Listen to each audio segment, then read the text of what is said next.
प्रणाम पूर्णिया, सलाम पूर्णिया, जोहार पूर्णिया। मैं सबसे पहले कल पर्व है ईद उल अजहा, एक ऐसा पर्व जो हमारे जीवन को एक नई ऊर्जा देता है, मानवता के लिए, इंसानियत के पैगाम के लिए एक ऐसी मिसाल जो संपूर्ण मानव और विश्व के कल्याण का भाव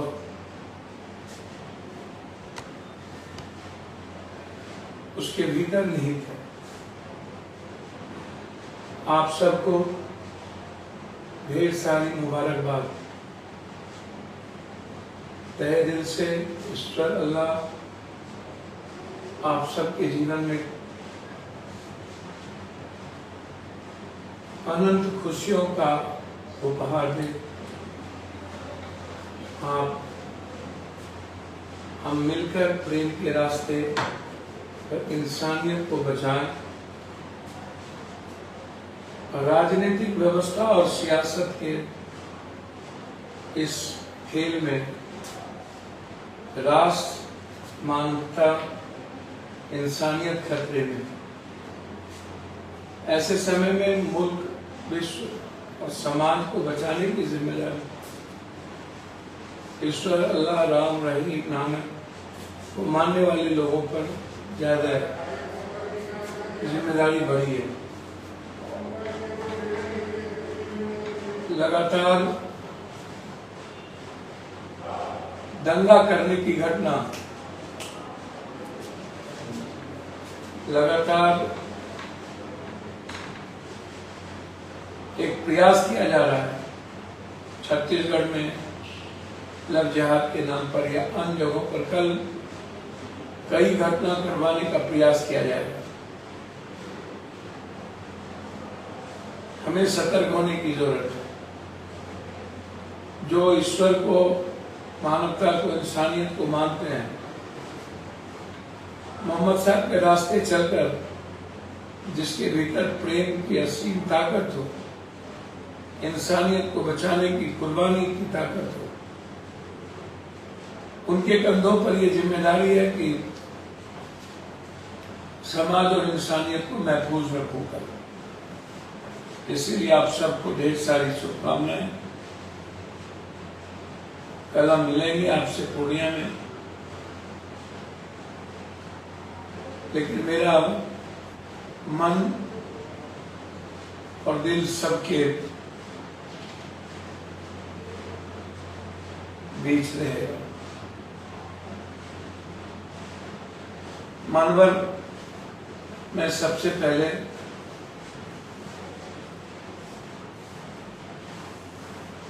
बहुत ही गंभीर विषय पर बात करना चाहूं।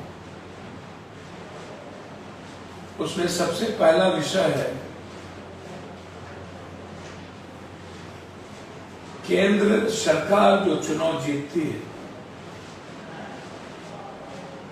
उसमें राष्ट्र हित और मानवीय हित, आम आदमी का हित क्यों नहीं होता?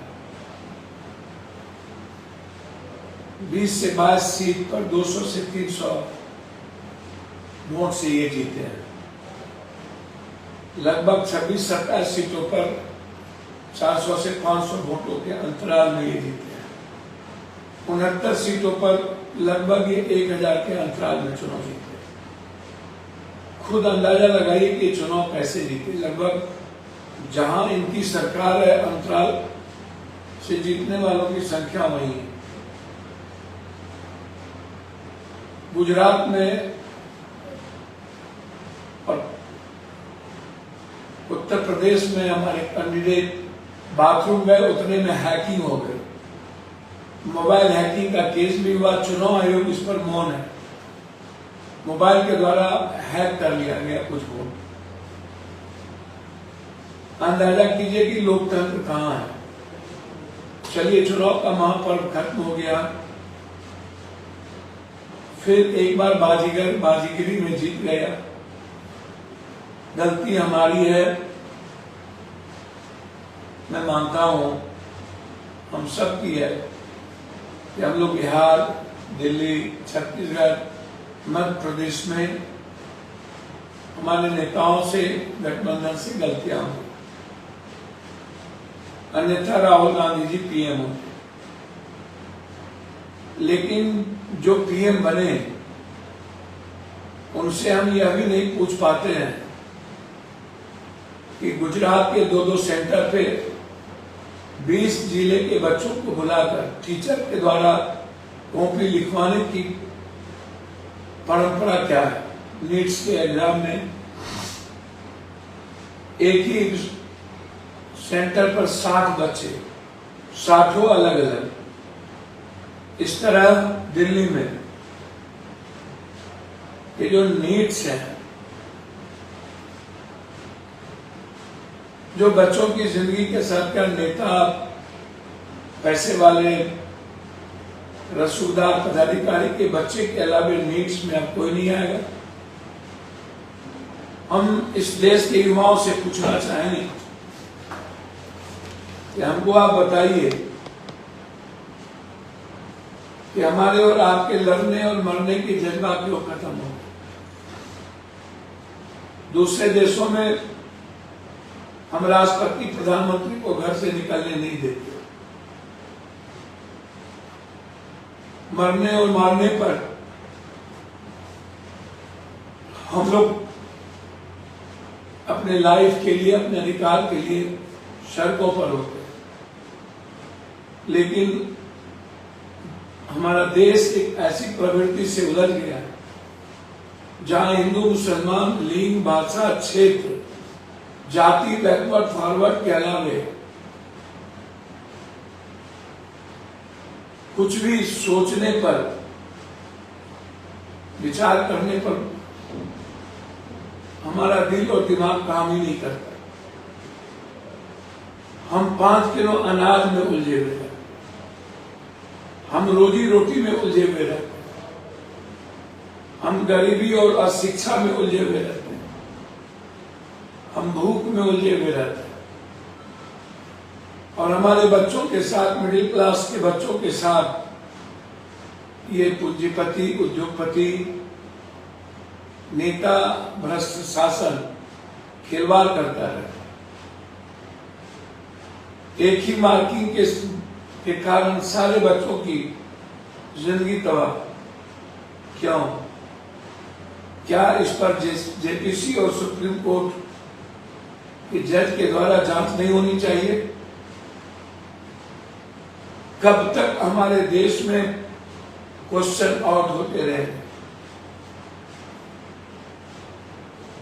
कब तक हमारे देश के बच्चे मेहनत करेंगे, दौड़ेंगे, पढ़ेंगे, एग्जाम देंगे, लेकिन वो सफल नहीं होंगे इन नेता, पदाधिकारी, भ्रष्ट माफिया की व्यवस्था से? और कब तक हम लोग मूक दर्शक बने रहेंगे? यह गंभीर सवाल है। क्या सदन में पहले दिन मैं यह सवाल उठाऊं? डीएलएड बच्चों ने इतने भारत सरकार के आदेशानुसार एग्जाम दिया, लेकिन आज तक रिजल्ट नहीं निकलता। बच्चों का भविष्य डीएलएड में अंधकार में है। सरकार सुनने को तैयार नहीं है। बच्चे दर दर की ठोकरें खा रहे हैं, फरियाद लगा रहे हैं। नेता का चुनाव हो गया, कोई कश्मीर, कोई दिल्ली, कोई ऐसो आराम की जिंदगी जी रहे। उन्हें हमारे देश के नवनिर्माण बच्चे से कोई मतलब नहीं। आप सोचिए,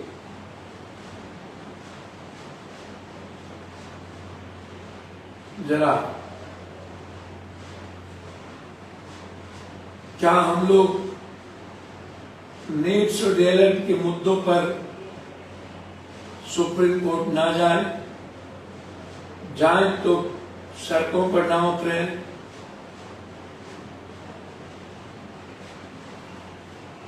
दूसरी तरफ सरकार ने जिस तरह लगातार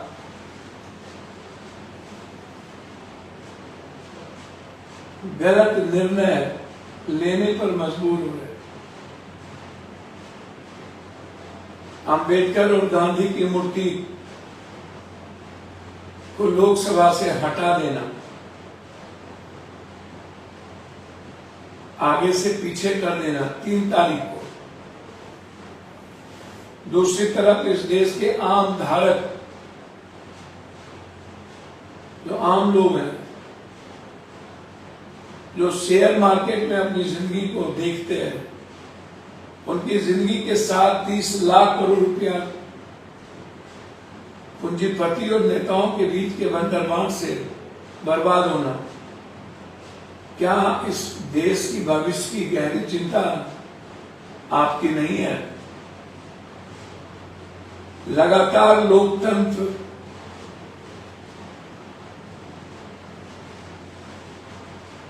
और संविधान पे हमले हो रहे हैं। जो बात आरएसएस के भागवत ने भी कहा और सभी लोग बोल रहे हैं, क्या हम लोग मिलकर इस संविधान और लोकतंत्र की हिफाजत नहीं कर पाएंगे? हम चाहते हैं आने वाले समय में किसी भी तरह के एग्जाम का क्वेश्चन पेपर लीक न हो,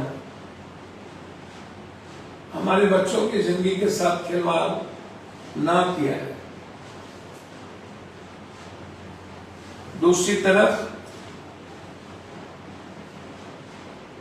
मैं बिहार के संदर्भ में कहना चाहूंगा, छपरा में पिता और बेटे वकील की हत्या, औरंगाबाद में 5 दरिंदगियों के द्वारा मासूम बच्ची के साथ बलात्कार करके मार देना,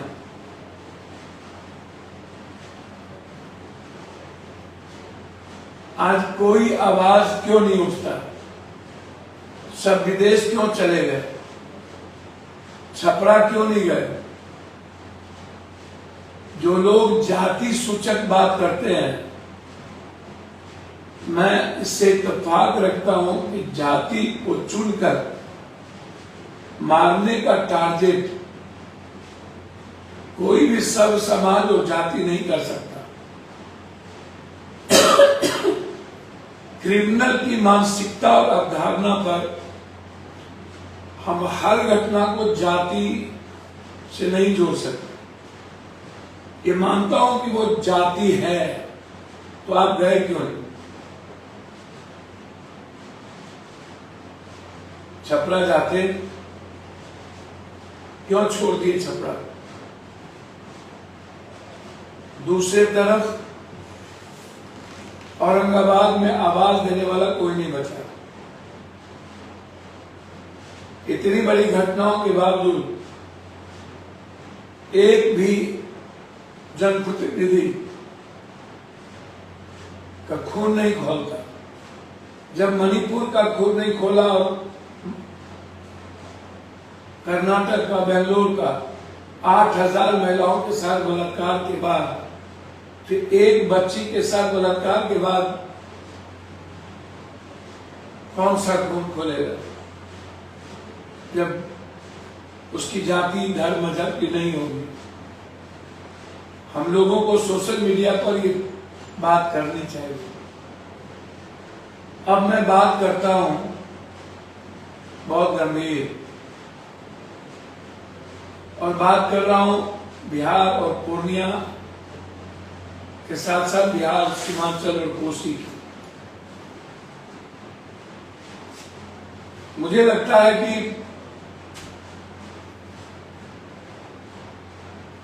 बिहार अब कभी नहीं बदल सकता। बिहार के लोग नाउम्मीद हो चुके हैं, थक चुके हैं, हार चुके हैं, लड़ने की हिम्मत खत्म हो गई, आवाज देने की हिम्मत खत्म हो गई। अपनी जिंदगी के लिए जीने की हिम्मत खत्म हो गई, अपने बच्चों की भविष्य बनाने की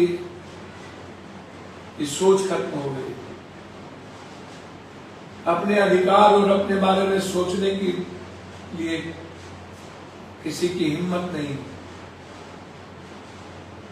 पूरी व्यवस्था राजशाही की तरह चला रही, नौकरशाह बिल्कुल सर्वोच्च पे।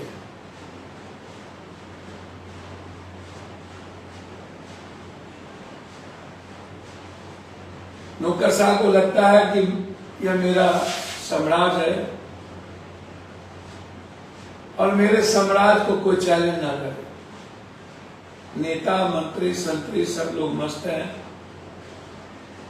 मुख्यमंत्री जी उम्र को पार कर चुके, वैसे भी उन्हें कोई ब्यूरोक्रेट्स और कुछ ऐसे लोगों से वो घिरे गए जो लोग उन्हें आम जन की नेता बनने ही नहीं दिया। आज सबसे बड़ा सवाल है ब्लॉक थाना व्यवस्थाओं में भ्रष्टाचार का, दलालों का। कुछ भी नहीं लगता है होगा। मैं शुरू करता हूं अस्पताल से, कुछ भी नहीं है, कुछ भी नहीं।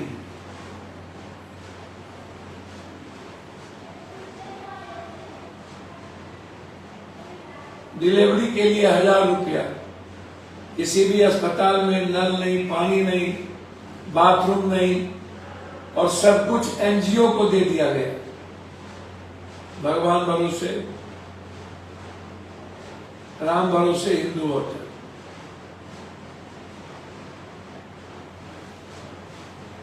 ना एक्सरे ना अल्ट्रासाउंड।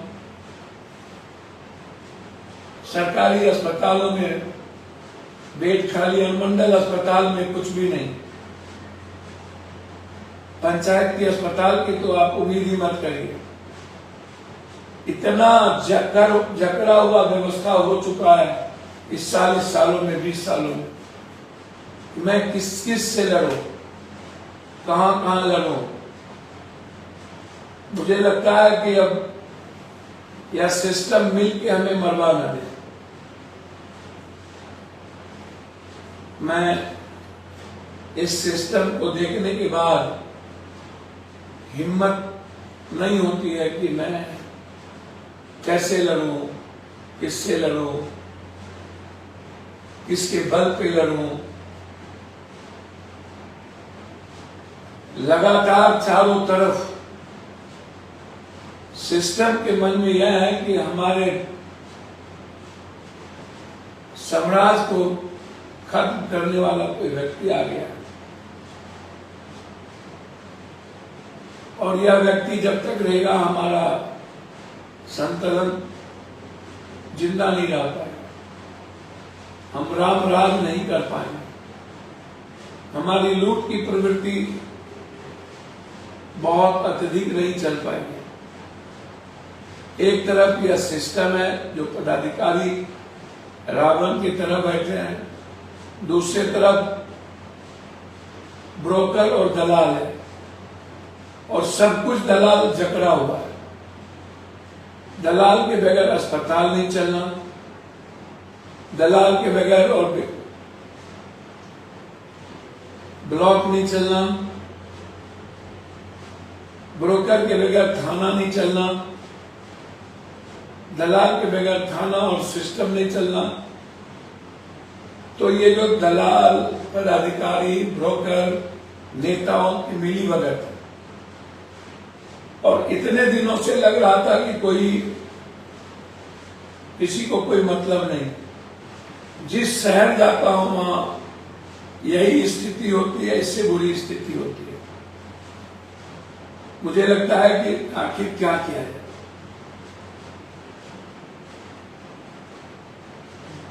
जिस ब्लॉक जाता हूं, मोटेशन में 1 करोड़ से 1.5 करोड़ 2 करोड़ रुपया सीओ का ऑफिस कमाता है, ऊपर देता है, ऊपर से नीचे। बगैर 20,000 30,000 लिए हुए मोटेशन हो ही नहीं सकता। अब आप सोचिए कि आम आदमी का क्या हाल होगा, जमीन के दलालों की क्या स्थिति होगी, मनरेगा में लूट उसी तरह, राशन कार्ड सालों भर से रखा हुआ नहीं बनना, आपूर्ति में लूट उसी तरह। आप जिस विभाग में जाए, चाहे बिजली, चाहे कल्याण, चाहे बाल विकास परियोजना, जिस विभाग में जाए, प्रधानमंत्री आवास योजना, जल नल योजना, सब के सब खत्म, कुछ भी सही नहीं। 10,000 रुपया में 2,000 ले लेना, 20,000 में 4,000 ले लेना, स्थिति अच्छी नहीं है।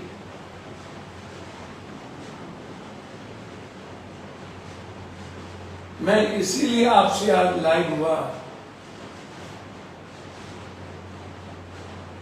कि मैं आपको अपनी दिल की बात कह पाऊं।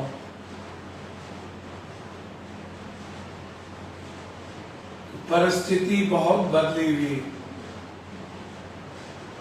पदाधिकारी लोग अपने को नासूर समझते हैं,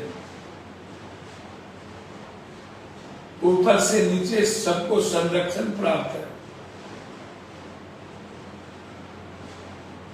कब किसको ये लोग मरवा दें, फंसा दें, किस घटना में फंसा दें, किस परिस्थिति में, कोई नहीं जानता।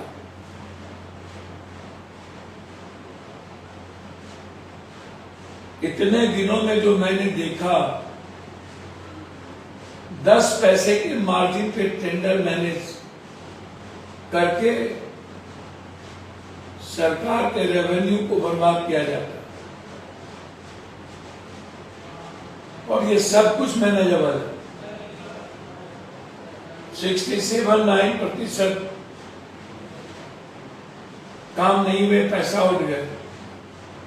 RWD, PWD, NH की क्वालिटी और क्वांटिटी जो 2022 में बनना है, 24 तक नहीं बना। कोई बोलने वाला नहीं, लोगों की अपेक्षा बढ़ी हुई। कोई बात हमसे करता है कि हर चौक चौराहे पर एस्मैक पूरा पूर्णिया को जकड़ चुका है, पूरे बिहार को। ये जो एस्मैक है, सबके घर के बच्चे बर्बाद हो गए। थाने के नेतृत्व में एस्मैक का खेल चल रहा है। चरस, हकीम, पार्टनर, सोल्यूशन, सब कुछ थाने के नेतृत्व में, अंडर, ऊपर से नीचे पैसे जा रहे हैं। और लगभग बच्चे इसके नशा के का सेवन कर रहे हैं, एडिक्ट हो चुका है। सब कहते हैं भैया बचा लो मेरे बच्चों को। क्या करूं, एस्मैक का भी गोली खाऊं। जो बेचते हैं वो लोग माफिया, जिन्हें देंगे कितने से दुश्मनी लो, कितने से दुश्मनी करो। मेरे पास बहुत लंबा आया हुआ है, भैया स्टेडियम खुलवा दीजिए, ट्रैक है वहां, नौकरी के लिए दौड़ना और फिजिकल ट्रेनिंग जरूरी होता है। पूर्णिया स्टेडियम बंद है, एयरपोर्ट खुलवा दीजिए भैया, चालू करवा दीजिए, इतनी जल्दी भ्रष्टाचार मिटा दीजिए। लगभग लोग एयरपोर्ट, स्मैक, भ्रष्टाचार, चाहे जितने लोग हों, कॉमेंट्स किए, रंजीत जी, आनंद जी, विपुल जी, श्रीदेवी, कामेश्वरी जी, जमींदार बार बार उजाड़ने का फोर्स आता है, इफ्तिकार आलम जी, दीपक दिलेवर जी,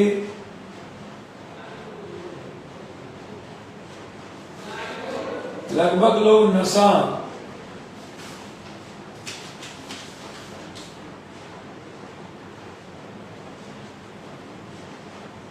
मधुबनी की घटना, कोई सुपौल से चुनाव लड़ाई, एक कोड़ा विधानसभा 13 पंचायतों में बिजली बहुत बड़ी समस्या है सर। अजय पटेल जी, अविनाश पंजार जी, थाना आम लोग की नहीं सुनती, बहादुरगंज में स्वागत, किशनगंज में एक पुल का कार्य, विधानसभा क्षेत्र खाड़ी घाट जो पूर्णिया को जोड़ता है। इसी तरह विनय चौधरी जी, रामकृष्ण शर्मा जी, गुड्डू प्रभात पाठक जी, बनवाद पुल बाईपास का काम का जल्द पूरा हो जो, मिथिलेश कुमार जी, विधानसभा क्षेत्र गिदवाही घाट स्कूल के पास पुल होना आवश्यक है। सुमन राजी, अग्निवीर योजना खत्म किया जाए, यह मुद्दा मैं उठाऊंगा सदन में।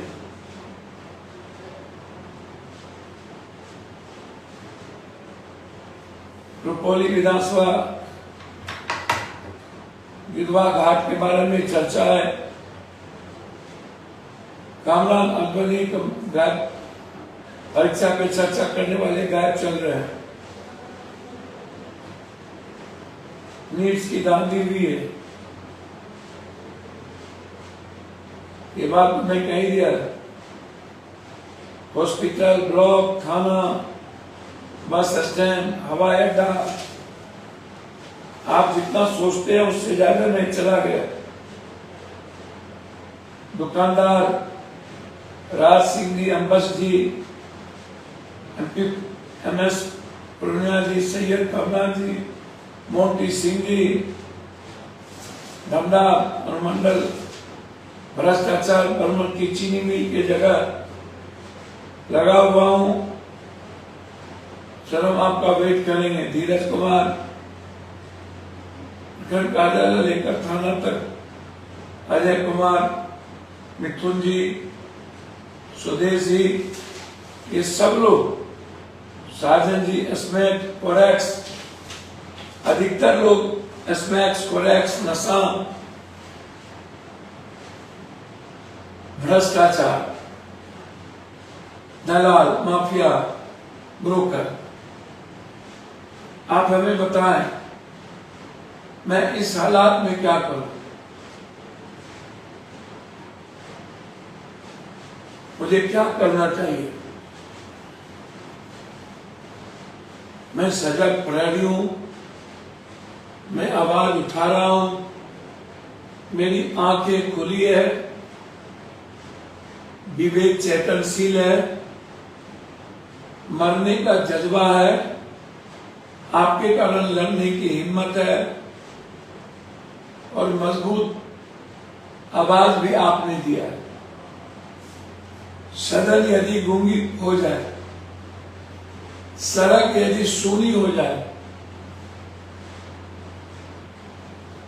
और सारी व्यवस्था यदि जहर हो जाए, रावण बन जाए, तो मुझे बताइए मेरे लड़ाई के रास्ते क्या? मैं चाहता हूं बिहार के भ्रष्टाचार मुक्त हो, मैं चाहता हूं दलाल मुक्त हो, मैं चाहता हूं एग्जामिनेशन में परीक्षा का क्वेश्चन पेपर लीक ना हो, जो बच्चे जीनियस हैं वो आए, वो अपनी जिंदगी बनाए। मैं चाहता हूं आम लोगों की आवाज को कोई दबा ना पाए, इतिहास को कोई मिटा ना पाए, भविष्य को कोई दफना ना पाए। लेकिन रास्ते नहीं मिले।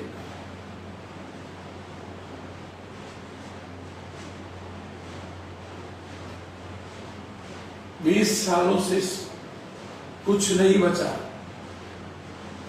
इन लोगों को ना कोई फोन करने वाला मिलता था, ना इन लोगों को रोकने वाला। 20 सालों में सब कुछ खत्म हो गया। शून्य से शुरू करना पड़ेगा। अंदाजा कीजिए कितने प्रॉब्लम होंगे शून्य से शुरू करने में, कितना वक्त लग सकता है। और इस बीच कई व्यक्तिगत और निजी दिक्कतें मेरी लाइफ में आएंगी। लगातार नेता परेशान है पप्पू यादव के इस एक्शन से। ये क्या नेता परेशान है कि पप्पू यादव जीत कैसे गए। सारे पदाधिकारी सिस्टम हराने में लगे थे और उसके बाद भगवान रूपी जनता ने जिता दिया। आप सबकी ब्लेसिंग ने हमें यह जीत हुई। आपकी और डेस्टिनी की ईश्वर की असीम कृपा रही। मैं मरूं चाहे जो हो, जितना गोली जिसको मारना हो मार दे। जिंदा जब तक रहूंगा गरीबी और गरीब लोगों की खुशियों के लिए जीऊंगा, गरीबी खत्म करूंगा। मैं वचन देता हूं जब तक क्वेश्चन का पेपर लीक बंद नहीं होगा तब तक सदन में और सड़क तक की लड़ाई लड़ूंगा। अपने युवाओं के भविष्य को खत्म नहीं होने दूंगा। जो मेरे वादे हैं भ्रष्टाचार और दलाली मिटाने के, ये जंग जारी रहेगा। आपके सहयोग की जरूरत है, संघर्ष में आपके साथ की जरूरत है और बिना जात धर्म मजहब के आपके परिवार के आशीर्वाद और ब्लेसिंग की जरूरत है। मैं मर जाऊंगा, कोई जात धर्म मजहब की राजनीति नहीं होगी। हर परिवार की उम्मीद उसके भरोसे पे खड़े उतरूंगा। हर व्यक्ति की खुशियों के लिए जीऊंगा। हर परिवार के पीढ़ियों के लिए जीऊंगा। ये मैं वादा करता हूं। मैं ऐसा मानता हूं। इसीलिए आज मैं आपके बीच आया। ये जो लगातार छपरा में, औरंगाबाद में, बिहार के विभिन्न जगहों पर जो घटना घट रही है और जो भारत में संविधान और लोकतंत्र को खत्म करने की जो सतत प्रयास है, उसके खिलाफ हमेशा आवाज उठाता रहूं। और जो परिस्थितियां मेरे सामने दिखी है और जिस तरीके से साजिश करके एक सवाल खड़ा किया गया चांद पे दाग लगाने की, सोचिए ये हिम्मत तोड़ने जैसी बात है कि नहीं। खड़े होने के पहले, आवाज देने के पहले खत्म कर दो। यह घटना सारे नेता इसमें इन्वॉल्व है, विपक्ष, सत्ता पक्ष। इसमें 2-3 व्यापारी पूर्णिया के, बड़े होटल के मालिक, बड़े बड़े कुछ बिजनेसमैन, कुछ नेता, सभी लोग जो जमीन की दलाली और ब्रोकरी करते हैं, सब लोग परेशान हैं। इसीलिए आपके सहयोग और आशीर्वाद की सब जरूरत है। ऐसे समय में मैं बहुत अकेला महसूस कर रहा हूं। मुझे किसी का साथ नहीं मिल पाता है। आपके ही ताकत के बदौलत मैं लड़ पाऊंगा, अन्यथा मैं टूट जाऊंगा, मेरी हिम्मत हार जाएगी। मैं थक जाऊंगा और फिर आपके बेटे का अंत हो जाएगा। आप अपने भविष्य की रक्षा करिए, आने वाले पीढ़ियों के लिए आप लड़िए, उसके अधिकार को संरक्षण देने के लिए आप बढ़िए। इसी उम्मीद के साथ पुनः एक बार आप सबको ईद की बहुत सारी ढेर सारी मुबारकबाद के साथ हम लोग मिलकर एक नई पूर्णिया, नया सीमांचल, कोसी और बिहार की कल्पना करें और हर परिवार के लिए, खुशियों के लिए हम लोग अनवरत काम करें। बहुत बहुत धन्यवाद।